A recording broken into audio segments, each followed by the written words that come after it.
आज के वीडियो में हम लोग फिर जो आपका नागरिक शास्त्र वाला पार्ट चल रहा है उसमें अध्याय 3 है लोकतंत्र और विविधता। लोकतंत्र और विविधता, इस पाठ के बारे में आज हम लोग चर्चा करेंगे, समझेंगे। जो इसके पहले वाले अध्यायों में आप पढ़े हैं कि जो असमानताएं होती हैं, यानी कि जो विभिन्नताएं होती हैं, क्षेत्रीय विभिन्नताएं होती हैं, इन विभिन्नताओं को साथ लेकर चलने के लिए सत्ता का बंटवारा जरूरी होता है। अलग अलग क्षेत्रों में, प्रांतों में अलग अलग शारीरिक आकार प्रकार बनावट के लोग रहते हैं, अलग अलग उनकी संस्कृतियां होती हैं, रीति रिवाज होते हैं, मान्यताएं होती हैं। तो इन सब रीति रिवाजों मान्यताओं का सम्मान करते हुए सत्ता का यदि बंटवारा कर दिया जाता है तो वो ज़्यादा सही होता है किसी भी देश के शासन को चलाने के लिए। लोग जो अपनी पहचान है, कभी कभी धर्म के आधार पर लोग अपने आप की पहचान बनाते हैं, कुछ लोग जाति के आधार पर समझते हैं कि उनकी पहचान है। इसके अलावा लिंग के आधार पर, स्त्री या पुरुष के आधार पर अपनी पहचान, या फिर समाज में कोई स्तर प्राप्त कर लेते हैं तो उसके आधार पर भी कुछ लोग अपनी पहचान को बनाने का प्रयास करते हैं। इसी संबंध में आपको एक एग्जाम्पल बताया जाएगा। आपके पास किताब होगा, अगर ये पतली वाली किताब है राजीव प्रकाशन वाली, तो इसमें आपका पेज नंबर 30। मैक्सिको में 1968 में एक ओलंपिक हुआ था। 1968 में मैक्सिको में ओलंपिक एक हुआ था। इसमें जो 200 मीटर की दौड़ एक प्रतियोगिता थी, उसी का जो पुरस्कार वितरण समारोह का यहाँ पे चित्र एक दिया गया है, छापा गया है बुक में आपके, उसको यदि आप देखेंगे तो ये चित्र बताता है अमेरिका में एक आंदोलन चला था, नागरिक अधिकार आंदोलन। नागरिक अधिकार आंदोलन क्यों चला था ये आंदोलन? वहाँ पे यानी कि अमेरिका का नागरिक अधिकार आंदोलन की बात है ये।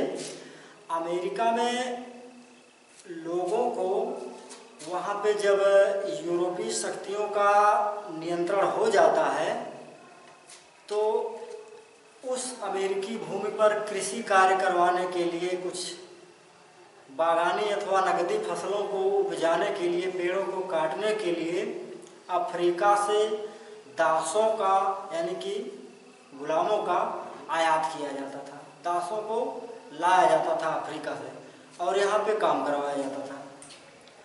तो क्या है कि इनके पास इन एफ्रो अमेरिकी, एक शब्द है एफ्रो अमेरिकी, यानी कि वे अमेरिका के रहने वाले जिनके पूर्वज अफ्रीका के होते हैं या अफ्रीका के थे। यानी कि जब अफ्रीका से लोगों को ले जाया गया अमेरिका में दास बनाकर, तो वहाँ उनसे काम करवाया गया, थोड़ी बहुत भूमि दे दी गई झोपड़ियाँ या घर मकान बनाने के लिए। तो क्योंकि जो अफ्रीकन थे ये ब्लैक थे, काली चमड़ी वाले थे, और इंग्लिश जो कि जिनका कि वहाँ की शासन सत्ता पर, वहाँ के तमाम भूभाग पर, जमीनों पर, खनिज संसाधनों पर, वन संसाधनों पर जिनका स्वामित्व था, यानी ये गोरे लोग कालों के साथ भेदभाव करते थे। सामाजिक असमानताएं व्याप्त थी। लोगों को या तो अफ्रीकियों को यानी काले लोगों के पास ज़मीन नहीं होती थी, ना तो घर होता था, तमाम प्रकार की असमानताएं झेलनी पड़ती थी, तमाम प्रकार के अपमान सहने पड़ते थे। तो इस ओलंपिक की यानी 1968 ओलंपिक में जो पुरस्कार वितरण समारोह हो रहा था, उसी पुरस्कार वितरण समारोह के बारे में ये आपका चित्र जो है दिखाया गया है। 200 मीटर दौड़ थी। इसमें अमेरिका के 2 रनर थे यानी कि धावक थे। एक था टॉमी स्मिथ और दूसरा था जॉन कार्लोस।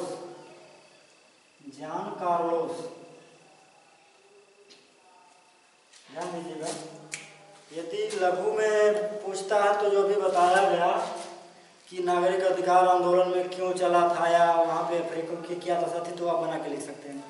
लेकिन 1 नंबर में पूछेगा टॉमी स्मिथ कहाँ के थे या जॉन कार्लोस कहाँ के थे, ऐसे पूछ सकता है। तो ये स्वर्ण जीता था और ये कांस्य यानी कि ब्रॉन्ज, और ये गोल्ड मेडल जीता था। तो यहाँ पे ये दोनों लोग यानी कि ये दोनों ही अफ्रो अमेरिकी थे, दोनों ही काले लोग थे यानी कि ब्लैक थे। और जो वहाँ पे अमेरिका में नागरिक अधिकार आंदोलन चला था या नागरिकों का जो शोषण वहाँ पे अफ्रीकियों का शोषण हो रहा था, उसके खिलाफ जो आंदोलन चला था, इसी आंदोलन का सपोर्ट करने के लिए ये लोग यहाँ पे कुछ एक्टिविटीज़ करते हैं। या अफ्रीकियों को जो वहाँ पे परेशान किया जाता था, जो असमानताएं और दुश्वारियाँ झेलनी पड़ती थी अफ्रीकियों को, उसके प्रति दुनिया का ध्यान आकर्षित करने के लिए इन दोनों ने, इसके साथ एक और था, वो था ऑस्ट्रेलिया का पीटर नॉर्मन ये सिल्वर मेडल जीता था यानी कि रजत पदक। ये दोनों अमेरिकी थे यानी अफ्रो अमेरिकी, और ये ऑस्ट्रेलिया का था। तो इन दोनों की बात पहले करते हैं। इसमें ये दोनों अपने हाथों में काले दस्ताने पहने हुए हैं और मुट्ठी बंद करके हाथ ऊपर उठाए हुए हैं और जूता नहीं पहने हैं, ये केवल मोजा पहन के ही पुरस्कार लेने गए हैं। इसका अर्थ ये है, ये प्रतीक ये है कि अफ्रीकी लोग यानी कि अमेरिका में जो अफ्रीकी लोग हैं वो गरीब हैं। और काला दस्ताना ये सब क्या है कि विरोध का प्रदर्शन का प्रतीक है ये। वही जो पीटर नॉर्मन था वो तो गोरा था, ऑस्ट्रेलिया का ये वाइट मैन था, ये ब्लैक मैन नहीं था। लेकिन इसने भी इनके सपोर्ट में अपनी जो जर्सी थी, जो ड्रेस पहना था स्पोर्टिंग वाला, उस पे मानवाधिकार का बिल्ला लगाया हुआ था। यानी कि कहने का मतलब ये दोनों जो विरोध कर रहे थे, नागरिक अधिकार आंदोलन का सपोर्ट कर रहे थे या अफ्रीकियों के खिलाफ हो रहे भेदभाव का पर दुनिया का ध्यान आकर्षित करना चाह रहे थे, तो इन दोनों के क्रियाकलापों में इसका भी सहयोग था। इसने भी सपोर्ट किया कि हाँ, यहाँ पे यानी कि अफ्रीका में लोगों के साथ, खास तौर पे अफ्रीकियों के साथ, गरीब लोगों के साथ भेदभाव हो रहा है। इसके बाद ध्यान देना होगा कि अभी असमानताओं की बात चल रही है, सामाजिक असमानताओं की बात चल रही है। तो बताया गया कुछ लोग धर्म के आधार पर, कुछ लोग जाति के आधार पर, कुछ लोग अपनी खास शारीरिक बनावट के आधार पर अपने आप को पहचान बनाते हैं। तो जैसे ये ब्लैक थे, अफ्रीका के थे, लेकिन ये दूसरा था, ये वाइट था यानी कि ये ऑस्ट्रेलिया का था। लेकिन फिर भी इसने सपोर्ट किया, इसने सपोर्ट किया किसका? इन लोगों का। यानी देखिए, यहाँ पे विभिन्नता होते हुए भी एकता इन लोगों के भीतर दिखी या एकता इन लोगों के अंदर आई। लेकिन नतीजा क्या निकला? कि राजनीतिक स्तर पर या राजनीतिक मांगों का जो प्रदर्शन इन्होंने किया था अर्थात कार्ल रूट और स्मिथ ने, तो इसके एवज में उनका जो मेडल था वो ले लिया गया, यानी कि छीन लिया गया। किंतु वहीं पर जो पीटर नॉर्मन थे, जिन्होंने सपोर्ट किया था इन अफ्रो अमेरिकियों का, तो पीटर नॉर्मन को भी इसका खामियाजा भुगतना पड़ा और नेक्स्ट ओलंपिक जो था उसमें इन्हें ऑस्ट्रेलिया की टीम से हटा दिया गया। फिर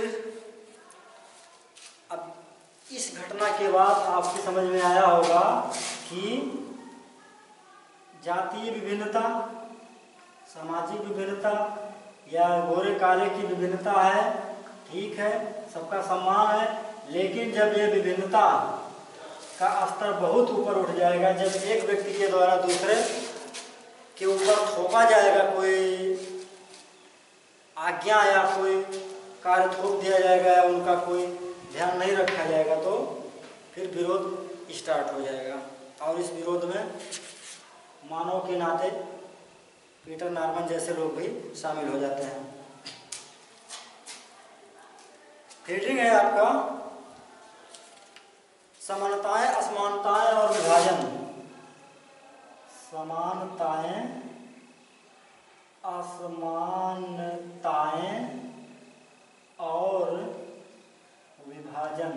देखिए, कहीं समानता होती है, कहीं असमानता होती है और विभाजन भी हो जाता है। तो यहाँ पे खिलाड़ियों की बात एक बार फिर से करना है।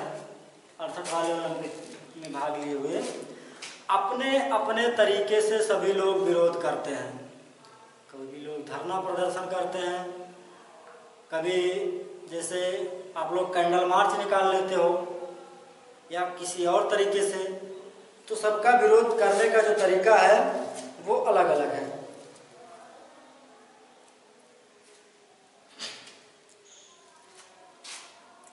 यहाँ पे श्रीलंका और बेल्जियम की बात को एक बार फिर दोहराया गया है कि किस तरह से बेल्जियम में और श्रीलंका में जातीय और क्षेत्रीय विभाजन था।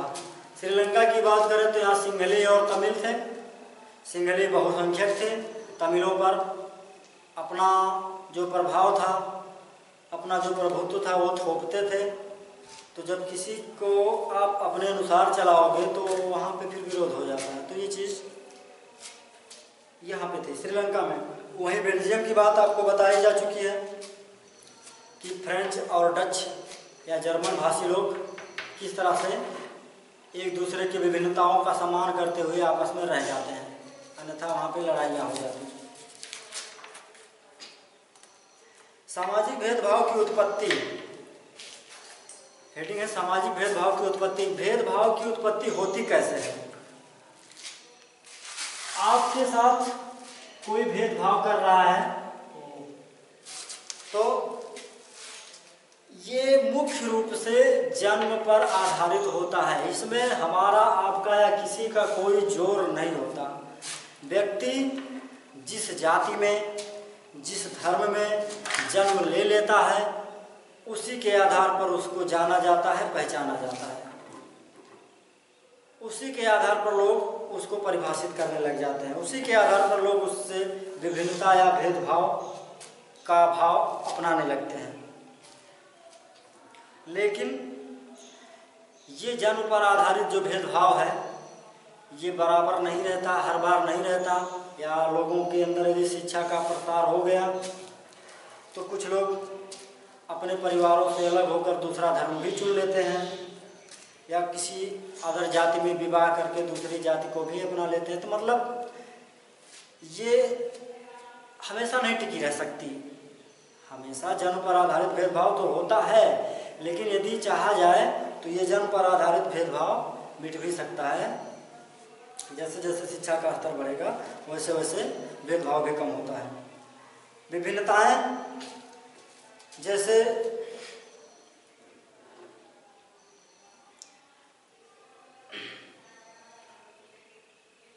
इंडिया की बात यदि की जाए तो क्या है कि अलग अलग क्षेत्रों में अलग अलग भाषा बोलने वाले लोग रहते हैं, अलग अलग भौगोलिक विभिन्नता होती है।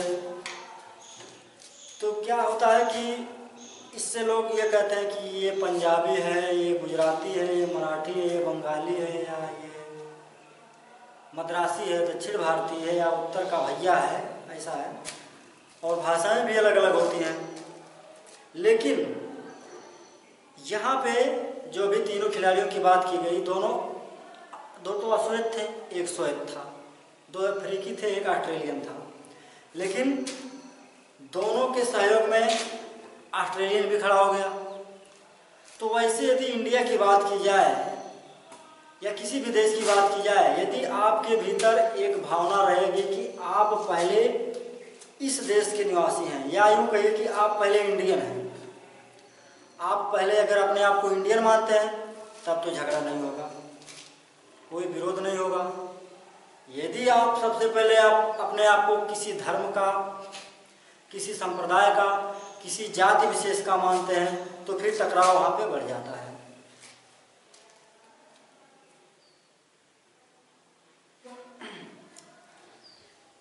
फिर हेडिंग आपका है विभिन्नताओं में सामंजस्य और टकराव। विभिन्नताओं में सामंजस्य और टकराव। जो विभिन्नता है उसमें सामंजस्य कैसे बैठाया जा सकता है, या विभिन्नताओं के द्वारा टकराव की उत्पत्ति कैसे होती है। अमेरिका के समाज में देखते हैं हम, इस पार्ट में अमेरिका का जिक्र किया गया शुरू में ही, तो वहाँ का देखते हैं। जो अश्वेत लोग हैं ये गरीब हैं, इनके पास जमीन नहीं है, इन्हें अपने मालिकों यानी कि श्वेत लोगों के यहाँ काम करना पड़ता है, अधिक से अधिक समय तक, कम से कम वेतन या बिना वेतन के, बिना पैसे के काम करना पड़ता है। और यदि किसी एक सामाजिक समूह के साथ आप भेदभाव कर रहे हैं, उसे कोई लाभ नहीं लेने दे रहे हैं, उसे विभिन्न प्रकार की सुविधाओं से वंचित कर रहे हैं, तो वो समुदाय अपने आप को अलग समझने लगेगा कि हम लोग इन लोगों से अलग हैं। यानी कि जो भेदभाव कर रहा है उन लोगों से ये शोषित वर्ग ये समझेगा कि हम लोग इनसे अलग हैं।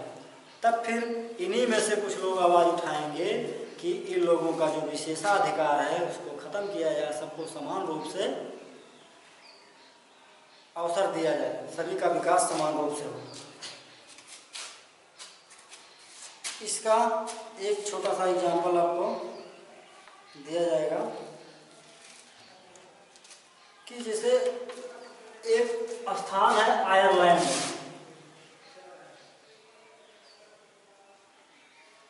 जो इंग्लैंड है, आयरलैंड है, नीदरलैंड है, ये सभी कुछ देश मिला के बने हैं ग्रेट ब्रिटेन। जैसे संयुक्त राज्य अमेरिका है, उसमें कई देश अमेरिका कनाडा जैसे शामिल हैं, या रूस, संयुक्त रूस, उसमें भी कई देश थे। तो वैसे ही जो ग्रेट ब्रिटेन है इसमें कई देश थे। तो उसमें एक पार्ट है उत्तरी आयरलैंड, यहाँ पे 2 धर्मों के मानने वाले लोग रहते हैं। एक रोमन कैथोलिक और दूसरा था प्रोटेस्टेंट,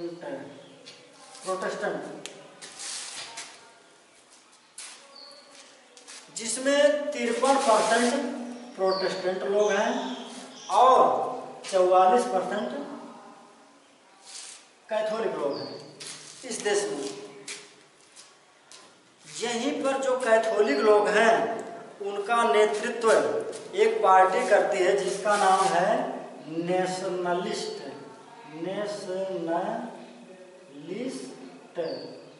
और इन लोगों का प्रतिनिधित्व करती है यूनियनिस्ट पार्टी। जो नेशनलिस्ट पार्टी है, क्योंकि ये लोग कैथोलिकों को मानते हैं, कैथोलिक को सपोर्ट करते हैं धर्म को, तो ये लोग कहते हैं कि जो उत्तरी आयरलैंड है इसको संयुक्त आयरलैंड का जो पार्ट है उसमें रहने दिया जाए, उसमें मिला दिया जाए, क्योंकि जो आयरलैंड के निवासी हैं ये कैथोलिक को मानते हैं। वहीं पे ग्रेट ब्रिटेन वाले, इंग्लैंड वाले प्रोटेस्टेंट को मानते हैं। तो जो ये लोग इसी जगह पे रहते हैं, यानी उत्तरी आयरलैंड में जो यूनियनिस्ट पार्टी है या प्रोटेस्टेंट को मानने वाले हैं, तो ये क्या कहते हैं कि इस पार्ट को यानी उत्तरी आयरलैंड को ब्रिटेन में मिला लिया जाए। तो ये भी झगड़ा ही है। तो यदि यहाँ पे देखिए, यहाँ पे धर्म के आधार पर लोग अपने आप को परिभाषित कर रहे हैं, समझ रहे हैं कि जिस धर्म हम लोग इस धर्म को मानते हैं तो हमारे धर्म को मानने वाले जहाँ ज़्यादा है वहीं मिल लिया जाए। तो इससे भी टकराव की स्थिति बन जाती है। फिर देखते हैं सामाजिक विभाजन के बारे में। देखते हैं सामाजिक विभाजन का परिणाम आपको बताना है। जैसे 9th की बात चल रही थी, तो अब एक बार हम फिर दोहरा रहे हैं, इसको एक बार बता भी चुके हैं कि जैसे 9th का ये था, नागरिक शास्त्र था, उसमें कुछ खास ज़्यादा आपको मेहनत नहीं करना था। इसमें भी बहुत ज़्यादा मेहनत नहीं करना है, बस यहाँ पढ़ते रहिए और आपके पास बुक है तो बुक पढ़ते रहिए। फिर स्कूल खुलेगा तो एक बार इसको रिपीट कर दिया जाएगा लेक्चर के रूप में, और फिर बहुत ज़्यादा जरूरी जो बना वो लिखवा दिया जाएगा। बाकी क्वेश्चन बैंक आप लेंगे तो उसमें तैयार करवा दिया जाएगा। कोई दिक्कत आपको नहीं होगा, बिल्कुल भी आपको परेशान नहीं होना है। तो सामाजिक विभाजन की राजनीति, देखिए सामाजिक विभाजन की राजनीति हेडिंग नहीं राइट की, लेकिन उसी के बारे में यहाँ बताया गया था कि किस तरह से एक पार्ट को दूसरे पार्ट में जाके मिलाया जाए, एक धर्म के मानने वाले लोगों को जाके किसी पार्ट देश में मिला लिया जाए। फिर एक हेडिंग है सामाजिक विभाजनों की राजनीति का परिणाम, आपको बताते हैं। सामाजिक जो विभाजन होते हैं, चाहे धर्म के आधार पर, क्षेत्र के आधार पर, भाषा के आधार पर होते हैं, उनके परिणाम क्या होते हैं, तो वही बता रहे हैं। सामाजिक राजनीति के परिणाम, किसी भी आधार पर यदि सामाजिक राजनीति या सामाजिक राजनीतिक विभाजन के परिणाम, सामाजिक राजनीतिक विभाजन के परिणाम क्या रिजल्ट निकलता है, इसमें 3 बातें हैं। पहली बात है कि लोगों के बीच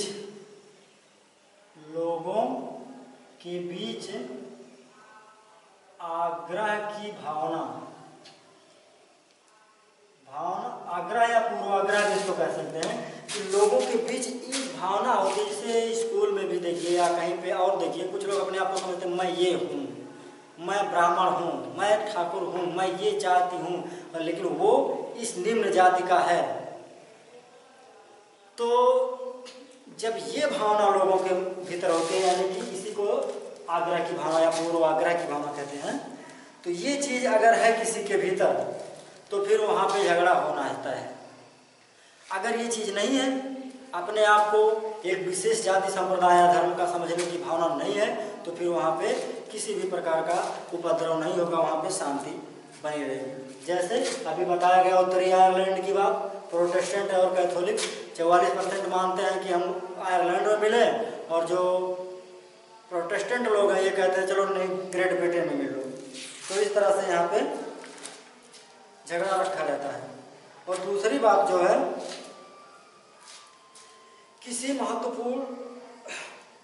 किसी समुदाय की मांगों को राजनीतिक दल कैसे उठा रहे हैं। एक बात और है, एक तो है आग्रह की भावना, दूसरी है किसी समुदाय की बातों को राजनीतिक दल कैसे उठा रहे हैं।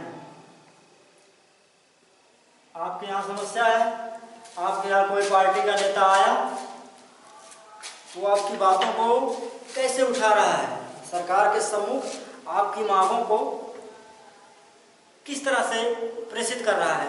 यदि आपकी मांग इस तरह से है कि आपकी मांग भी पूरी हो जाए और अगले को नुकसान भी ना हो, तब तो ठीक है, तब तो शांति है।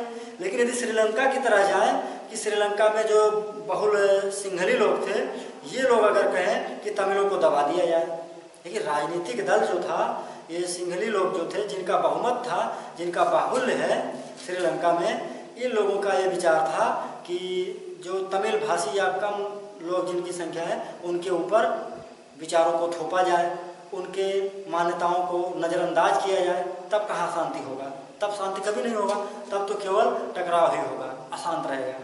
तो इस तरह से ये बात निर्भर करता है कि जो राजनीतिक दल होते हैं किस तरह से आपकी मांगों को रखते हैं, आपका काम हो जाए, किसी का नुकसान ना हो। और सबसे बड़ी चीज़ एक और है, सरकार का रुख।